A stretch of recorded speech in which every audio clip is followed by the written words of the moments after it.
for sure ha, ito, kahit tayo na may biktima, may ilan nang may biktima sa inyo ng ice cream container kasi isda ang laman. Oo. Fish da. Oh, wow, ice cream. Ay, fish. Pero, what if, ito, what if, ang flavor ng ice cream ay tilapia? Mababad trip ka pa ba?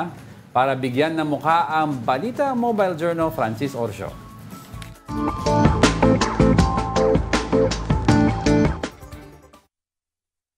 Sa tindi ng init ngayon, napacheck ka na siguro sa ref nyo ng malamig na makakain. Tulad ng paborito nating ice cream. Yun nga lang, minsan ang akala mong ice cream, isda pala ni nanay. Pero paano kung yung mismong ice cream gawa sa isda? Sa Science City of Muñoz sa Nueva Ecija, ipinagmamalaki ng Central Luzon State University ang isang malikhaing produktong sorbetes na gawa sa tilapia. Yung development po ng tilapia ice cream, nag-start po way back in 2013 pa po.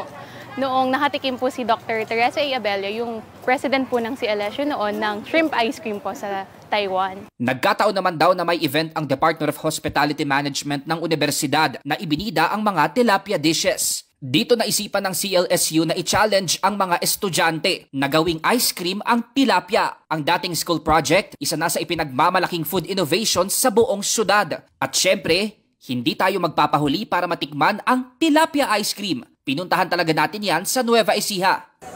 So sa atin po mga kapatid, try po natin itong sinasabi nga nilang tilapia ice cream.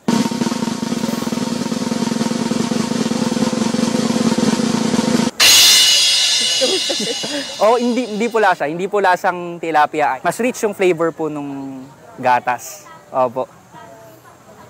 Bakit nga ba hindi malansa ang ice cream na gawa sa isda? Po yung pagtanggal po ng lansa, series of steps po siya na protected under utility model. Yung tilapia na fillet po, yung meat niya mismo. So steamed po and roasted po ginagamit namin sa iba't ibang ice cream flavor. Binisita rin natin ang kanilang physical store malapit lang sa CLSU. Mabuhay! Welcome to the home of Dairy's Tilapia Ice Cream. Dito natin naabutan si Graciel na bumili raw ng ice cream not just to beat the heat, pero para ma-experience ang kakaibang pampalamig. Sa katunayan, pangatlong balik niya na raw ito. Akala natin malansa.